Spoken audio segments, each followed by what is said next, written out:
Coach, you've got the home opener this Friday or Sunday, I believe. What is the excitement to play at home finally? No, it is always good to be back after we've been on the road for a while, and also just to be able to come back. We know a place where we feel comfortable and and had a lot of success. So yeah, we're definitely excited to be back. I guess biggest takeaways. I know Sunday at Tech was not, the final score didn't show much. But what do you feel like your girls learned and things you could take away from a game like that Sunday? One of the big things is as we play games, especially against Power Five teams, we want to know where we're definitely be exposed. And also too, who's going to step up and take the different positions, whether it's a freshman, sophomore, junior, senior. But again, it's not always fun to take a loss like that magnitude, but it is, like I said, we got to be able to find out who we are and and what we can do to be better in different situations. But like I said, it's a good learning experience for us for sure. How do you feel like over the last couple of days they've even just responded in practice from what happened Sunday? I think yesterday, we had a good practice. The theme we kind of took away from the Tech game is we're not valuing the ball enough, and we need to protect the ball and make better choices with it. And in a game like soccer, if you give the ball away, you run a lot, and then you give the other team opportunity. Especially when Tech had the dangerous forwards like they did, you can't just give them those opportunities over and over again. And so, like I said, just brought that to light a little bit more. Not only have you been on the road a ton to start the year, now you get a chance to not only be home Sunday, but the whole month of September, you're here at home. So to not have to worry about being on the road for a whole month, what does that feel like? No, it's good because you know how when teams are on the road, we try to do our best to break up, how we handle the driving and what we're supposed to do to kind of keep us fresh. But we know that when teams come in, it's kind of a drag being on the bus at hotels and getting up and around. But we need to use that to our advantage, the next few weeks to make this an advantage to us being at home. Lily Foster, your sophomore goalkeeper, how would you assess the way she's played? It's early on in her first season starting. She's played, done a fantastic job. I think, maybe some positioning issues against Tech on Sunday night, but overall she's done a fantastic job for us and stepped up quite a bit. She should have a lot of confidence going in the rest of the season going forward.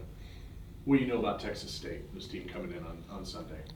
We've watched them play against Incarnate Word and SFA on film, and so we're kind of getting an idea of how they play. They're going to be dangerous enough.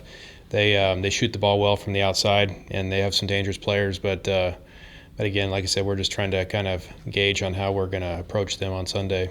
They should be a good team.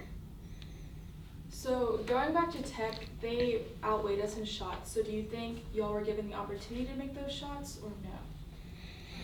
You mean, well, against Tech, like I said, we had a lot of builds on our offensive side.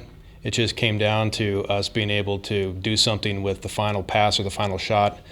So we did have some opportunities against them. We just didn't make them dangerous enough. But looking back on the opportunities they had and the goals they scored, it was just more of it was just a lot of unforced errors that led them to in some poor positioning that led them to get their opportunities. But again, like I said, I can't take anything away from them. They're a great team and they have some dangerous players. But again, it's just making sure we can kind of take care of the ball and have the confidence to take those final opportunities and make them dangerous going forward. So moving on to Texas State. Last time y'all played them, it was 3-2 in overtime. So how do you plan to attack quicker and to get out front early?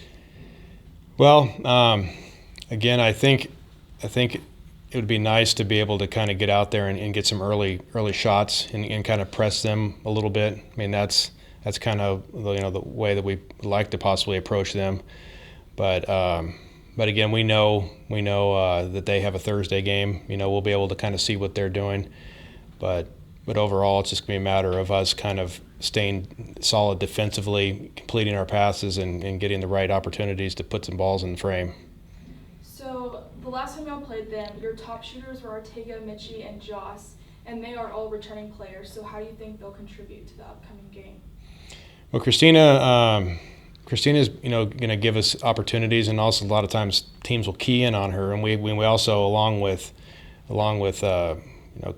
Christina up top, we have Kaylin Wright and Jones and Diaz and Taylor Den, and we have some players that can put the ball in the net. So if they're going to focus on Christina, then we have other players that can put the ball in the net. Jordan did a good job. I remember last year of getting the ball, and she kind of beat the goalkeeper to the line and was able to put one away. And then Ellen, I believe, recycled a cross ball on a kind of corner kick because she's a center back and she was able to put the ball in off her head. But overall, like I said, it was a tough game. 3-2 is kind of always a tough game, especially when you go into overtime. But like I said, it was an exciting game, and I expect this to be a tight game as well going forward. So last one for me is, so far this season, Ortega and Jones have a combined number of shots of 22. So how do you think the offense is pushing this season? Well, like I said, we've played some tough teams that are more so defensive focused. So I expect going forward, we have some tough teams ahead of us, but I'd like to see, Kaylin Wright, possibly get some more shots off, and maybe some other players as well, and not having the focus of mainly our offense going through Jones and Ortega. But I think we have enough solid athletes and players that we can definitely be more diverse on our attack. And just one question from me. In terms of, it's kind of bounce off Zach's point about the home stretch in September. How important is that stretch for you to try to set the tone and let the rest of the WAC know that every time you come to ACU, you're going to be in the fight of your life to have to try and get a win on the road? Now, we've always been tough at home. In fact, in 2019, we were undefeated at home. So like I said, it's a good feel, obviously being here. But again, we do want them to know, and also, the fact that, us in Abilene, where we are geographically in this area, is not an easy place to travel to, just because it's on the outskirts. So, like I said, we need to use that to our advantage when teams come here, because it is a long drive or a long flight. And then also could be a Sunday game as they travel through Chicago. So it's just like, obviously being able to use that to our advantage for sure. Sweet, Coach, thank you. Anything else for Coach Wilson? Thanks, Coach. Appreciate it. Thank you. You bet.